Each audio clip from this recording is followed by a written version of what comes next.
Okay, last step, final shape. Okay, so let's just see what's going on here.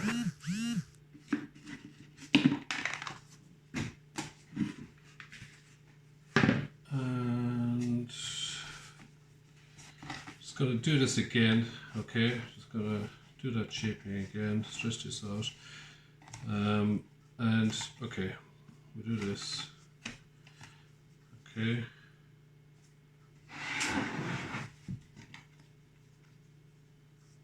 So basically we're just folding kind of in half, you know, keep turning it around, fold, and then at the end what we do want to do is to try and get that around there, and now it's getting a bit sticky, so what I'm going to do is just get a small bit of flour in my hands, or just a bit of flour on there, stop that. Now what we want to do here is kind of get a bit of tension on top, okay? So you can kind of pull it towards you while holding it, and it's kind of sticking to the board, which is good because that creates a bit of tension, okay? So you can actually start using your scraper now if you want.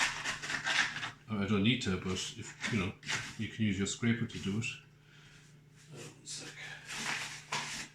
Just keep your hands slightly floured, okay? So get that bit of tension. Okay, now I think that's good enough. So we've got a nice round bowl of dough, I guess. And now I'm just going to put it in here, and then I'll talk a bit about this. Okay. So what we want to do is put it in upside down. Okay, that's really important. So you get it. You can turn it on your hand, drop it in. There you go. Okay. Now I'll just leave that for a second. We'll talk a bit about this bowl. Okay, so this is called a banneton. It's some kind of wicker material, and air can infiltrate around the sides. Okay, it's porous, I guess is the word. Okay, and it's floured. Okay, so I've got flour in there so that the dough doesn't stick. Now, what we're going to see tonight or tomorrow morning when we take it out of the fridge, that the dough is going to have risen. So you can kind of see there it's quite far down. We'll have a look in the morning. Hopefully, it's like right up to the top. Okay, now, yeah, obviously, you know, you're not going to have one of these bowls in your house. So what can you do instead? Well, you got a cake tin. Yeah, you can use a cake tin. Just put it in the cake tin. And to be honest, then you could just take it out and put it straight in the oven in the cake tin if you want. You could line this with some paper so that when you turn it over in the morning, it, you know, kind of doesn't stick and comes out. But I probably would suggest, if it's your first time doing this, just get a tin, put it in there.